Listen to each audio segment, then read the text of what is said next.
दोस्तों, गणेश इंस्पायर्ड के चैनल पर आपका स्वागत है। हमारे साथ ऐसा कितनी बार होता है कि हम अपनी किस्मत को कोसते हैं। हम कहते हैं हमारी किस्मत फूटी है, ऐसा मेरे साथ ही क्यों होता है। जब हमारे साथ कुछ बुरा होता है हम आम तौर पर निराश हो जाते हैं और अपनी किस्मत पर दोष लगाने लगते हैं। हम यह सोचते हैं कि हमारे भाग्य में उठापटक लिखी गई है और सब गलतियां हमारे ही जीवन में क्यों होती है। हमें लगता है कि हमारे पास सही चीजों की कमी है, जिसके कारण हम अपने लक्ष्यों को हासिल नहीं कर पा रहे हैं। कितनी बार हमने बहुत सी चीजें बस ये कहकर छोड़ दी हैं कि किस्मत में होगा नहीं तो मुझे मिलेगा कैसे। हम तो अपने आप को यहां तक तसल्ली दिला देते हैं कि इसमें मेरा दोस्त था ही नहीं, मैं और करता भी। तो क्या ऐसे विचार आपके मन में भी आते हैं? तो ये कहानी आपके लिए। एक दिन एक व्यक्ति महात्मा बुद्ध के पास आया। उसने महात्मा बुद्ध से कहा कि हमें अपनी किस्मत ठीक करवाने आया हूं। मैं बहुत दुखी रहता हूं। मैं जो भी करता हूं वह खराब हो जाता है।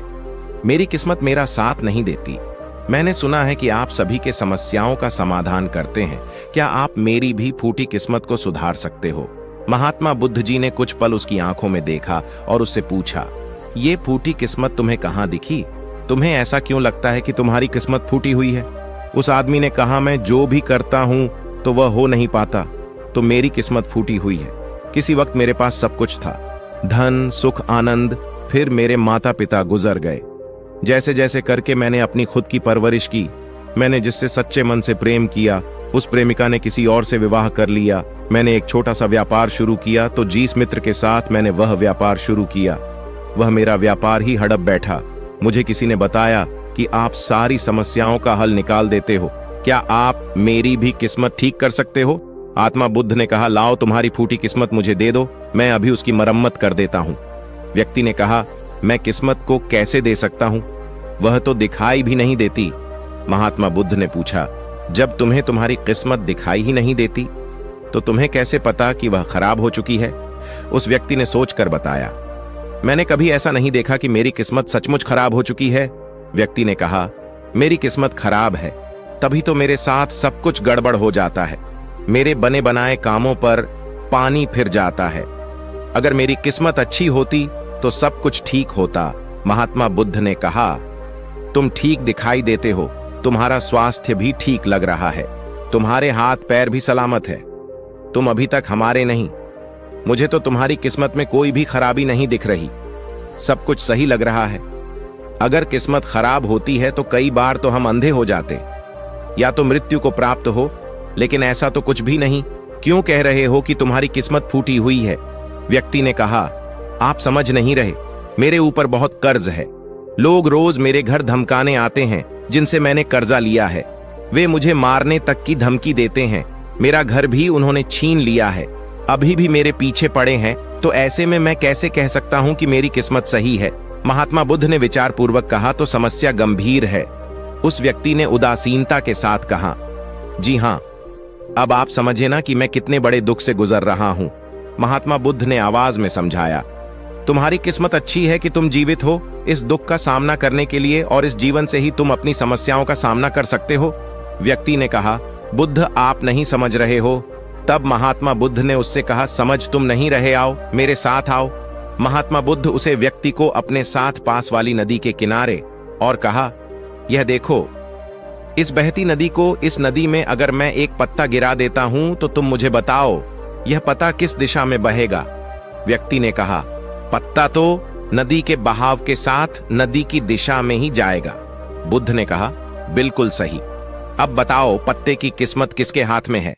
व्यक्ति ने कहा, इस पत्ते की किस्मत नदी के हाथ में है, वह जहां चाहे इसे ले जा सकती है। तो महात्मा बुद्ध ने कहा, लेकिन पत्ते तो मेरे हाथ में है, मैं चाहूं तो इसे नदी में डाल सकता हूं, चाहूं तो नहीं। उस व्यक्ति ने कहा, तो फिर इसकी किस्मत आपके हाथों में है, आप जहां चाहें इसे डाल सकते हैं।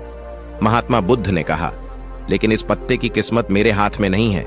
मैं जितना भी चाहूं इस पत्ते को सूखने से नहीं रोक सकता, ये सूखी जाएगा और मर जाए। जब तक ये पेड़ पर था ये हरा था, इसे ऊर्जा मिल रही थी, लेकिन अब ये पेड़ से अलग हो गया है। अब बताओ इस पत्ते की किस्मत अच्छी है या बुरी? व्यक्ति ने कहा, अब तो इसकी किस्मत बुरी है, क्योंकि अभी अपने पेड़ से अलग हो गया है और ज्यादा दिन जीवित भी नहीं रह पाएगा, धीरे धीरे सूख जाएगा। महात्मा बुद्ध ने कहा, अभी ये मरा नहीं है, अभी भी यह जीवित है, और लाभ यह है कि अभी ये पत्ता बहुत सब कुछ कर सकता है जो वह पेड़ से लगे रहकर नहीं कर सकता। बुद्ध ने वहां पत्ता हवा में छोड़ दिया, वह उड़कर दूर जा गिरा। तब बुद्ध ने कहा, देखो पेड़ अब पर रहकर भी कभी इतनी दूर नहीं जा सकता था, आज इसने स्वतंत्र होकर का आनंद लिया है। फिर वो पत्ता नदी में जा गिरा। बुद्ध ने कहा, देखा अब वह पत्ता नदी में तैरने का भी आनंद लेगा, और अगर तुम ध्यान से देखो तो ये पता कितने ही छोटे छोटे जीवों को अपने ऊपर बैठाकर नदी के एक किनारे से दूसरे किनारे पहुंचा रहा है। इस पत्ते की भी किस्मत अच्छी है, क्योंकि वह अपने नए अवसरों को ढूंढने में लगा हुआ है। तुम्हारी समस्याएं तुम्हें उड़ने का अवसर दे रही हैं। यदि तुम उन्हें सकारात्मक नजरिए से देखो। उस आदमी ने वहां खड़े होकर महात्मा बुद्ध के बातों पर विचार किया। धीरे धीरे उसने पूरी कहानी के पीछे छिपे गहरे अर्थ को समझना शुरू किया। वह महात्मा बुद्ध की ओर देखते हुए बोला, आप सही कह रहे हैं, मैंने अपने भाग्य पर ध्यान दे रहे हैं, अपने दृष्टिकोण को सीमित कर दिया था। मैं इतना प्रयास कर रहा था कि समस्याओं और मुश्किलों पर ही फोकस करता रहता, जिसके कारण मैं उनमें मौजूद अवसरों को देखने में असमर्थ था। मुझे अब समझ आ गया है कि मेरी फूटी किस्मत बस एक डर और निराशा से उत्पन्न एक धारणा थी। ये कहानी हमें यह सिखाती है कि हमारी किस्मत हमारे हाथ में होती है। हम खुद अपने जीवन की दिशा निर्धारित करते हैं। हमारी समस्याओं का हल भी हमें ही निकालना होता है। चुनौतियों को एक अवसर के रूप देखकर हम आगे बढ़ सकते हैं और अपनी किस्मत को सुधार सकते हैं। दोस्तों, इस वीडियो में बस इतना ही। मिलते ही अगली वीडियो में।